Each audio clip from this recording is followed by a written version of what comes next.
Assalamualaikum warahmatullahi wabarakatuh. Perkenalkan, nama saya Soliha dengan NIM 12403193184. Di sini saya perwakilan dari kelompok 3 Ekonomi Mikro dan Makro akan membahas mengenai uang dan bank. Nah, sebelum lanjut ke materi, izinkan saya untuk memperkenalkan anggota dari kelompok 3, yaitu yang pertama ada Nila Andarista, yang kedua ada Salma Salsabila Firdausita, yang ketiga ada Niki Kastiti Tunjung Hapsari, yang keempat ada Rismaya Dwi Oktaviana, yang kelima ada Sofia Nurhalida, dan yang keenam ada Karisma Yogi Wardani, dan yang terakhir yaitu saya sendiri, Soliha. Oke, langsung saja ke materi yang pertama akan dibahas oleh Salma Salsabila. Assalamualaikum warahmatullahi wabarakatuh. Saya Salma Salsabila Firdausita akan menjelaskan tentang fungsi uang.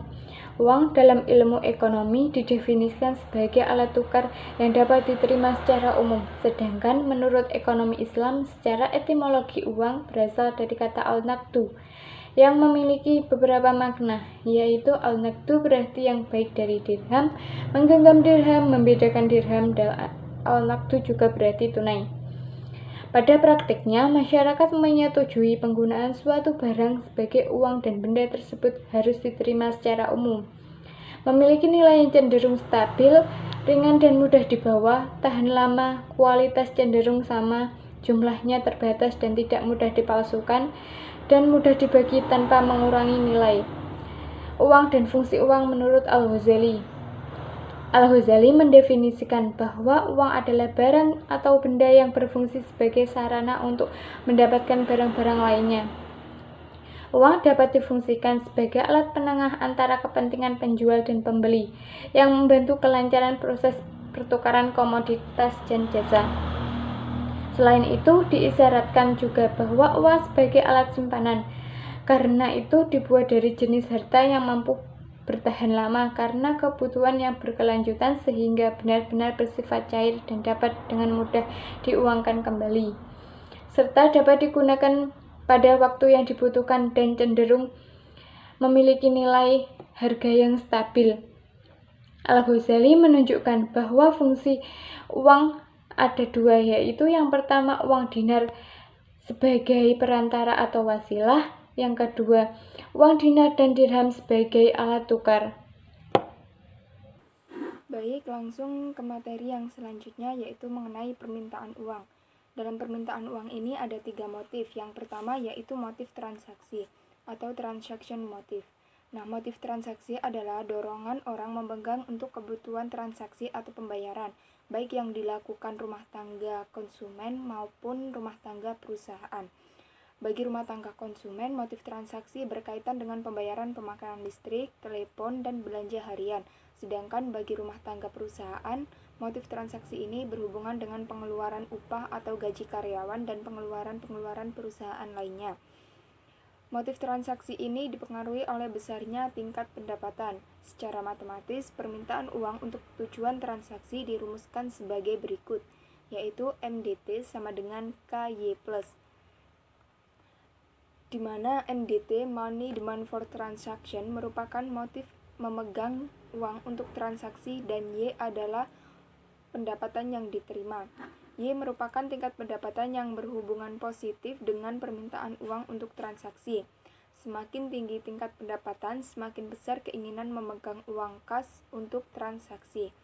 Permintaan uang untuk tujuan transaksi ditunjukkan dengan MDT. Pada motif transaksi, Keynes mengikuti jejak klasik bahwa permintaan untuk transaksi tergantung pendapatan. Namun perbedaannya terletak pada penekanan motif spekulasi dan peranan tingkat harga dalam menentukan permintaan uang untuk spekulasi. Perbedaannya terletak pada penekanan motif spekulasi pada peranan tingkat bunga dalam menentukan permintaan uang untuk spekulasi. Nah, yang kedua yaitu ada motif berjaga-jaga. Motif berjaga-jaga ini sesuai dengan fungsinya sebagai alat tukar, maka tujuan seseorang mempunyai uang adalah karena motif kebutuhan untuk melakukan transaksi. Karena itu, kebutuhan uang untuk transaksi ini dipengaruhi oleh tingkat pendapatan. Pemikiran ini adalah pemikiran yang berlandaskan pada pemikiran ekonomi klasik, walaupun ekonom penganut Keynes juga tidak menolaknya. Menurut Keynes, menganalisis teori permintaan uang klasik lebih jauh dari sekedar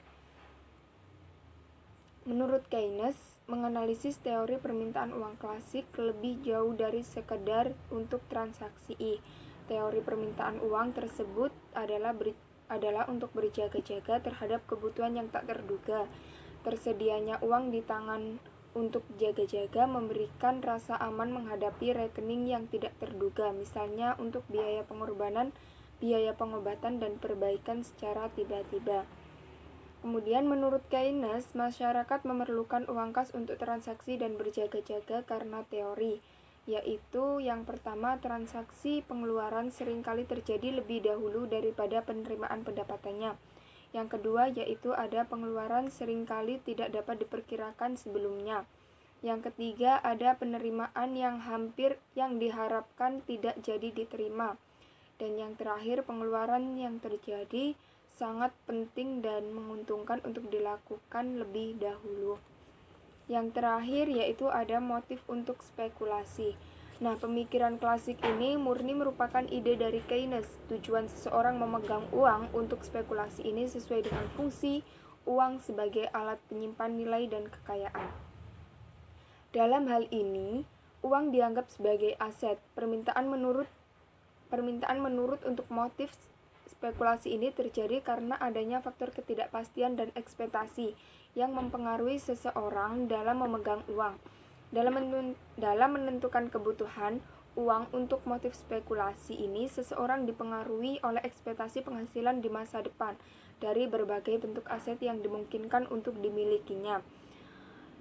Keynes menggunakan tingkat bunga sebagai variabel pengukur ekspektasi penghasilan masa depan, sehingga kebutuhan uang untuk tujuan spekulasi ini dipengaruhi oleh perubahan tingkat bunga. Nah, selanjutnya yaitu tentang mengenai faktor-faktor yang mempengaruhi permintaan uang. Ekonom menjelaskan bahwa permintaan uang adalah fungsi dari pendapatan dan harga, ceteris paribus. Ketika pendapatan naik, permintaan akan meningkat. Demikian juga ketika harga naik, orang membutuhkan lebih banyak uang untuk membeli jumlah barang dan jasa yang sama. Frekuensi dan ukuran rata-rata transaksi mempengaruhi permintaan. Ketika keduanya meningkat, orang membutuhkan lebih banyak uang untuk pembelian. Nah, kebanyakan orang menyimpan uang mereka di bank, terutama ketika aset keuangan lainnya seperti saham dan obligasi belum berkembang. Oleh karena itu, suku bunga merupakan penentu penting dari permintaan uang. Ketika suku bunga naik, orang lebih suka menabung daripada memegang uang tunai. Selanjutnya, penawaran uang oleh pemerintah. Uang diciptakan dalam perekonomian bertujuan untuk melancarkan kegiatan tukar-menukar dan perdagangan. Atau dengan kata lain, uang didefinisikan sebagai benda-benda yang disetujui oleh masyarakat sebagai alat perantaran untuk mengadakan tukar-menukar atau perdagangan. Bank sentral memengaruhi tingkat suku bunga dengan memilih jumlah mata uang melalui operasi pasar terbuka.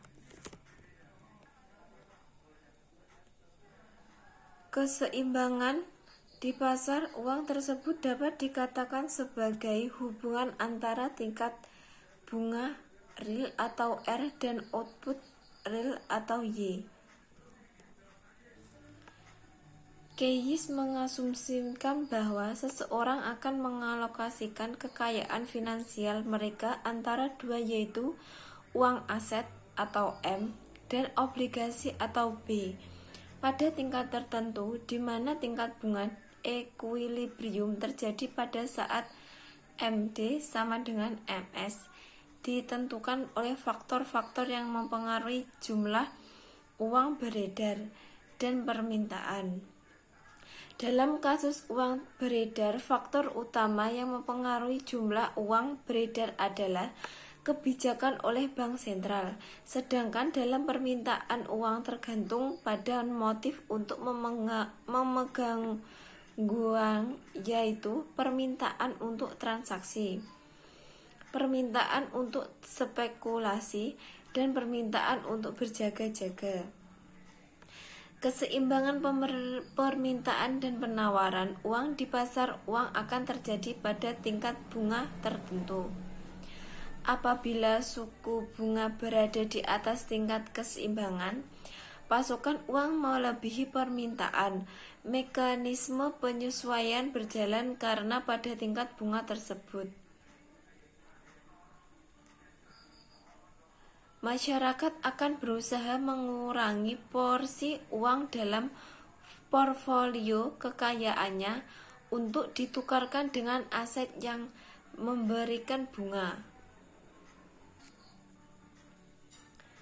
Pendapatan yang bertambah akan mengakibatkan pertambahan jumlah uang beredar disebabkan oleh uang merupakan pasar yang menyediakan pengalokasian dan pinjam dana jangka pendek.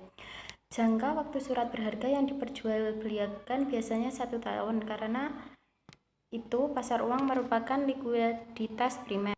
Pelaku-pelaku utama pasar uang: 1. Lembaga-lembaga keuangan. 2. Perusahaan-perusahaan besar. 3. Lembaga-lembaga pemerintah. 4. Individu. Fungsi pasar uang. Pasar uang secara tidak langsung juga sebagai pengendali moneter yang dilakukan oleh pengusaha moneter dalam melaksanakan pasar terbuka. Pelaksanaan operasi pasar terbuka di Indonesia dilakukan oleh Bank Indonesia. Dalam sistem perekonomian, pasar uang juga dibutuhkan karena banyaknya perusahaan serta individu yang mengalami arus kas yang tidak sesuai antara inflows dan outflows. Oleh karena itu, pasar uang juga berfungsi untuk membatasi kesenjangan antara penerimaan dan pengeluaran dana. Tujuan pasar uang dari pihak yang membutuhkan dana bertujuan untuk memenuhi kebutuhan jangka pendek, memenuhi kebutuhan likuidasi, memenuhi modal kerja, membantu pihak yang membutuhkan dana apabila kalah clearing. Pihak yang menambah dana bertujuan untuk memperoleh penghasilan dari tingkat suku bunga tertentu, membantu pihak-pihak yang mengalami kesulitan keuangan. Karakteristik pasar uang: 1. Menyediakan fasilitas atau jaringan transaksi jual beli aset finansial. 2. Mempertemukan pihak yang mengalami surplus dengan pihak yang mengalami defisit. 3. Transaksi dalam pasar uang bersifat jangka pendek. 4. Memenuhi kebutuhan jangka pendek. 5. Tidak terikat pada tempat tertentu seperti pasar modal. Debitur dan kreditur dalam pasar uang, yaitu menentukan debitur dan kreditur dalam pasar uang agak sulit karena kadang perusahaan atau lembaga-lembaga yang sama beroperasi di kedua sisi pasar uang, yaitu dalam waktu yang sama bisa sebagai debitur atau kreditur. Lembaga-lembaga yang biasanya ikut bermain di dua sisi pasar uang adalah bank-bank besar, lembaga keuangan non-bank, lembaga pemerintah, dan lain-lain. Jenis-jenis resiko investor pasar uang. Resiko yang mungkin dihadapi investor dalam kegiatan investasi di pasar keuangan yaitu 1. Risiko pasar, 2. Resiko reinvestment, 3. Resiko gagal bayar, 4. Resiko inflasi, 5. Resiko valuta, 6. Resiko politik, 7. Marketability atau liquidity risk. Instrumen pasar uang. Instrumen atau surat-surat berharga yang diperjualbelikan di pasar uang ada beberapa, yaitu A. Treasury bill atau instrumen barang-barang yang diterbitkan oleh pemerintah atau bank sentral. B. Commercial paper atau promise yang tidak disertai dengan jaminan yang diterbitkan oleh perusahaan atau bank untuk mendapat dana jangka pendek. C. Negotiable certificate of deposit atau instrumen yang diterbitkan oleh suatu bank atas unjuk dinyatakan suku jumlah, jangka waktu, dan tingkat bunga tertentu. Banker acceptance atau merupakan wesel yang ditarik oleh seorang eksportir atau importir atas suatu bank untuk membayar sejumlah barang atau membeli valuta asing. Bill exchange atau surat perintah tertulis tak bersyarat yang ditunjukkan oleh seorang kepada pihak lainnya. Repurchase agreement atau repo, transaksi jual beli surat berharga yang disertai dengan perjanjian penjual akan membeli kembali surat-surat tersebut. Sertifikat Bank Indonesia atau SBI, surat berharga atas unjuk dalam satuan rupiah yang diterbitkan dengan sistem diskonto oleh BI atau Bank Indonesia. Surat berharga pasar uang atau SPBU, surat-surat berharga jangka pendek yang dapat diperjualbelikan secara diskonto dengan Bank Indonesia. Call money merupakan salah satu sarana penting untuk mendorong pengembangan pasar uang. Uang merupakan pasar yang menyediakan pengalokasian dan pinjam dana jangka pendek. Jangka waktu surat berharga yang diperjualbelikan biasanya 1 tahun, karena itu pasar uang merupakan likuiditas primer. Pelaku-pelaku utama pasar uang: 1. Lembaga-lembaga keuangan. 2. Perusahaan-perusahaan besar. 3. Lembaga-lembaga pemerintah. 4. Individu. Fungsi pasar uang. Pasar uang secara tidak langsung juga sebagai pengendali moneter yang dilakukan oleh pengusaha moneter dalam melaksanakan pasar terbuka. Pelaksanaan operasi pasar terbuka di Indonesia dilakukan oleh Bank Indonesia. Dalam sistem perekonomian, pasar uang juga dibutuhkan karena banyaknya perusahaan serta individu yang mengalami arus kas yang tidak sesuai antara inflows dan outflows. Oleh karena itu, pasar uang juga berfungsi untuk membatasi kesenjangan antara penerimaan dan pengeluaran dana.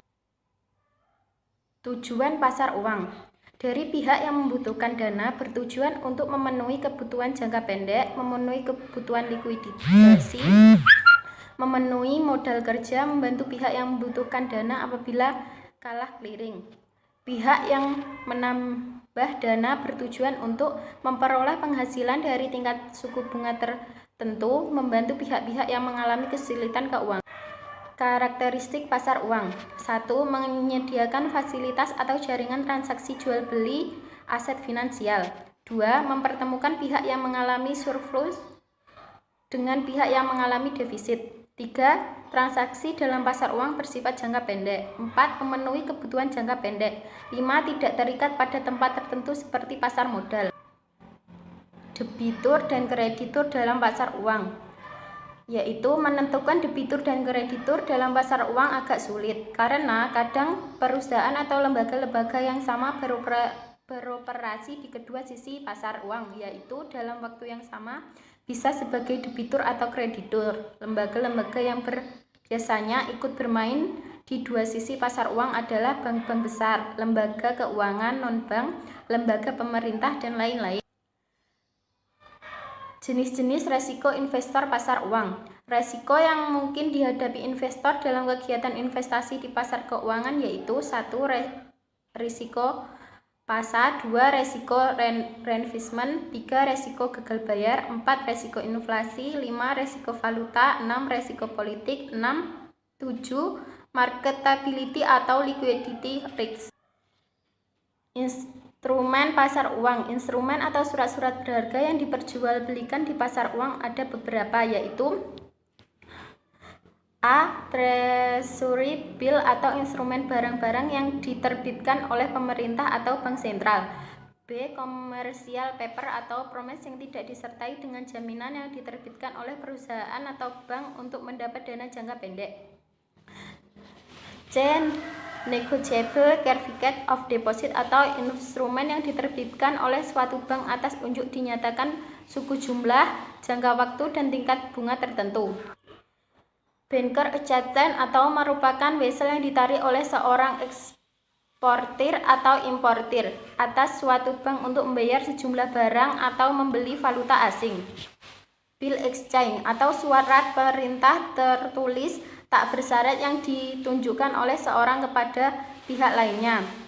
Repurchase agreement atau repo, transaksi jual beli surat berharga yang disertai dengan perjanjian penjual akan membeli kembali surat-surat tersebut. Sertifikat Bank Indonesia atau SBI, surat berharga atas unjuk dalam satuan rupiah yang diterbitkan dengan sistem diskonto oleh BI atau Bank Indonesia, surat berharga pasar uang atau SPBU, surat-surat berharga jangka pendek yang dapat diperjualbelikan secara diskonto dengan Bank Indonesia. Call money merupakan salah satu sarana penting untuk mendorong pengembangan pasar uang. Berikutnya, teori Keynes tentang pasar barang. Kemungkinan kelebihan produksi. Keynes menolak hukum Say. Menurut Keynes, kelebihan produksi secara umum bisa terjadi. Kelebihan permintaan ini terjadi jika permintaan masyarakat terhadap barang atau jasa tidak cukup kuat.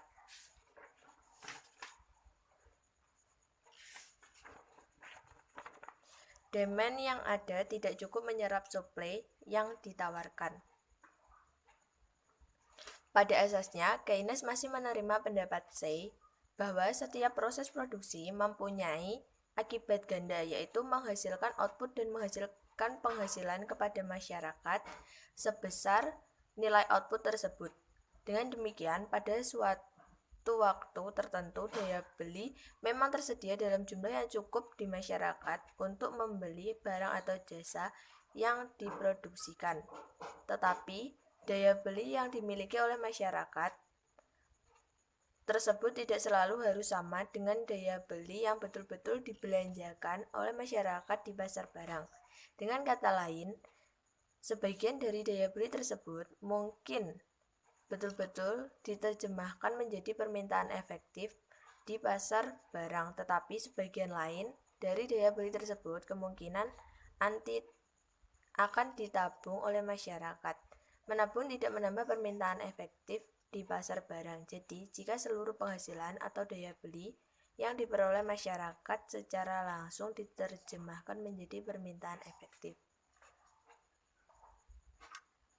Kemungkinan kekurangan produksi. Keadaan sebaliknya, yaitu kekurangan produksi secara umum juga mungkin terjadi. Kalau para produsen ternyata memutuskan untuk melakukan investasi dalam jumlah yang lebih besar daripada daya beli yang ditabung oleh masyarakat, maka permintaan efektif atau oleh sektor rumah tangga dan sektor produsen di pasar barang menjadi terlalu besar dibanding dengan nilai output yang tersedia di pasar. Mengenai keputusan pengeluaran konsumsi rumah tangga, Keynes berpendapat bahwa keputusan tersebut cukup stabil dan biasanya hanya berubah apabila tingkat pendapatan rumah tangga berubah. Menurut ia, dan ini memang mendukung oleh kenyataan, yang sulit diterka adalah perilaku produsen dalam pengeluaran investasinya. Oleh sebab itu, dalam praktek, gejolak pengeluaran investasi inilah yang sangat menentukan gejolak GDP dan kesempatan kerja. Dalam kasus kelebihan permintaan efektif ini, beberapa pasar kelebihan permintaan efektif dalam periode sekarang akan mengakibatkan kenaikan GDP dan berapa besar akan mengakibatkan kenaikan harga, tergantung pada tersedianya kapasitas produksi yang belum terpakai dalam masyarakat. Bila masih cukup banyak kapasitas produksi pabrik-pabrik yang belum bekerja secara penuh, maka kelebihan permintaan efektif tersebut akan mengakibatkan kenaikan produksi GDP pada periode berikutnya tanpa menaikkan harga-harga atau harga-harga mungkin naik sedikit sekali. Tetapi apabila ternyata banyak bahwa pabrik-pabrik sudah bekerja secara penuh, maka kelebihan permintaan efektif tersebut tidak bisa diimbangi dengan kenaikan produksi, sehingga kelebihan permintaan tersebut akan diterjemahkan seluruhnya menjadi kenaikan harga-harga atau inflasi. Selanjutnya adalah bentuk-bentuk pasar barang. Pasar barang berdasarkan luasnya. 1. Pasar lokal atau setempat adalah pasar yang digunakan oleh anggota masyarakat meliputi daerah kecil tertentu. 2. Pasar daerah adalah pasar yang meliputi daerah tertentu, misalnya pasar di daerah kabupaten. 3. Pasar nasional adalah pasar yang meliputi suatu wilayah negara.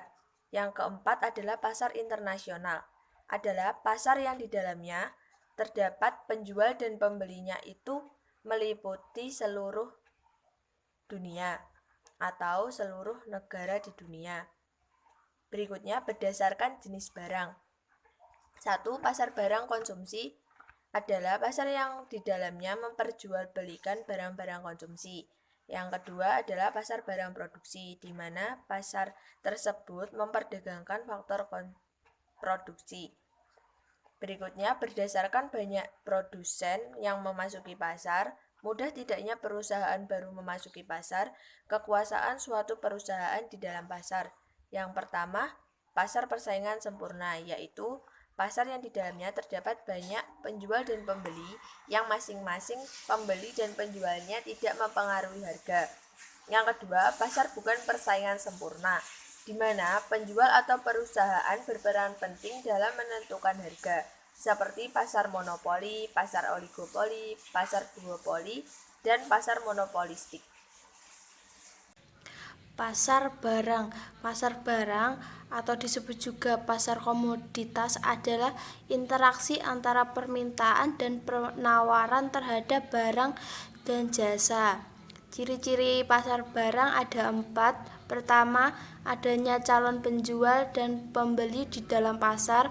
Kedua, adanya suatu barang atau jasa yang hendak diperjualbelikan dalam pasar.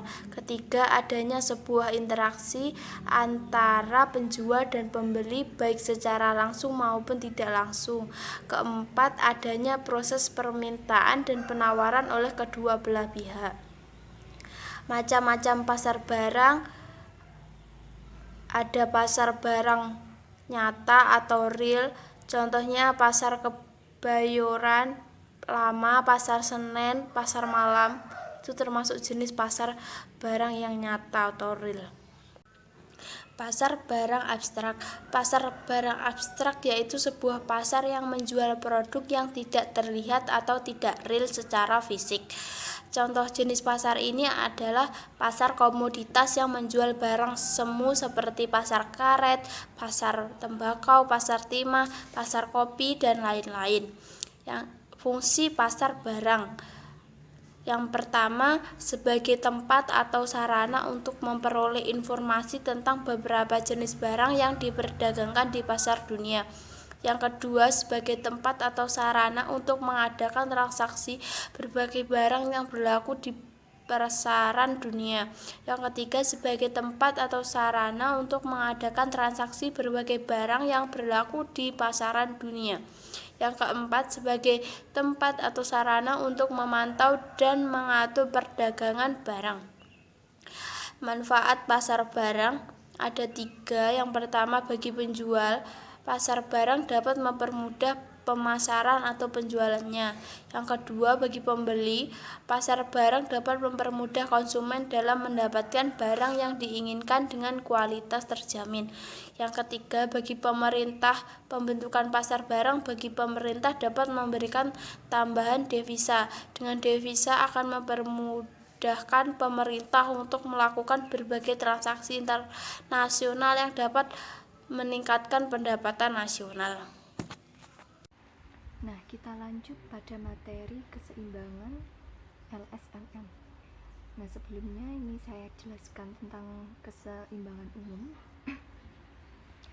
Keseimbangan umum ini adalah keadaan perekonomian di mana terpenuhinya syarat-syarat keseimbangan di pasar komoditi dan pasar uang. Dan keseimbangan ini umumnya terjadi apabila pasar barang dan pasar uang berada dalam keseimbangan secara bersama-sama.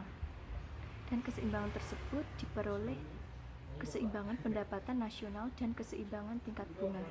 Seperti penjelasan pada bab yang terdahulu, keseimbangan pasar barang dicerminkan oleh kurva LS dan keseimbangan pasar uang dicerminkan oleh kurva LM. Keseimbangan umum dan keseimbangan semu. Kurva LS adalah kurva yang menghubungkan tingkat-tingkat pendapatan nasional pada berbagai L tingkat bunga, di mana dipenuhi syarat keseimbangan pasar LS. Nah, kurva LM ini adalah kurva yang menghubungkan tingkat pendapatan nasional pada berbagai kemungkinan tingkat bunga, di mana dipenuhi syarat keseimbangan pasar uang. Nah, demikianlah penjelasan materi tentang keseimbangan LS dan LM.